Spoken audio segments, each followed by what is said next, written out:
દેશમાં હવામાનનું બેવડું વલણ ચાલુ છે। એક તરફ તીવ્ર ગરમી છે તો બીજી તરફ વાવાઝોડું અને વરસાદનો કહેર છે। 10 એપ્રિલે યુપી બિહારમાં વાવાઝોડાને કારણે 83 લોકોના મોત થયા હતા। આમાંથી 61 મૃત્યુ બિહારમાં અને 22 મૃત્યુ યુપીમાં થયા હતા। હવામાન વિભાગના જણાવ્યા અનુસાર શુક્રવારે પણ જમ્મુ કાશ્મીર, ઉત્તરાખંડ, હિમાચલ પ્રદેશ, બિહાર, ઝારખંડ, ઓડિશા, કેરળ, તમિલનાડુ, આસામ, મેઘાલયમાં 40-50 કિલોમીટર પ્રતિ કલાકની ઝડપે તોફાની પવન ફૂંકાઈ શકે છે। વીજળી પડવાની ચેતવણી પણ છે। ભારે વરસાદની પણ શક્યતા રહેશે।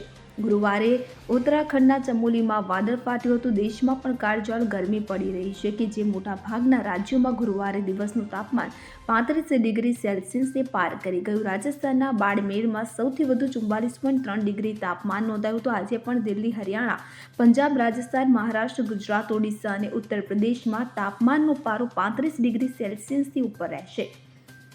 રાજસ્થાન, ગુજરાતમાં તે 40થી 43 સેલ્સિયસ સુધી જઈ શકે છે। દિલ્હીમાં પણ તાપમાન 40 ડિગ્રી સેલ્સિયસની નજીક રહેવાની શક્યતા છે। હવામાન વિભાગના જણાવ્યા અનુસાર રાજસ્થાનના જેસલમેર, બાડમેર, ગુજરાતના સૌરાષ્ટ્ર, કચ્છ, પશ્ચિમ યુપી, હરિયાણા, પંજાબ, સમગ્ર દિલ્હી એનસીઆરમાં લૂ ફૂંકાશે। મધ્યપ્રદેશના 30 જિલ્લાઓમાં ગરમીનું એલર્ટ છે। દક્ષિણ રાજ્યોમાં ગરમીના મોજા માટે ઓરેન્જ એલર્ટ જાહેર કરવામાં આવ્યું છે। Bureau report, CN24 news. હવે જુઓ દેશ દુનિયાની તમામ ખબરો તમારી આંગળીના ટેરવે।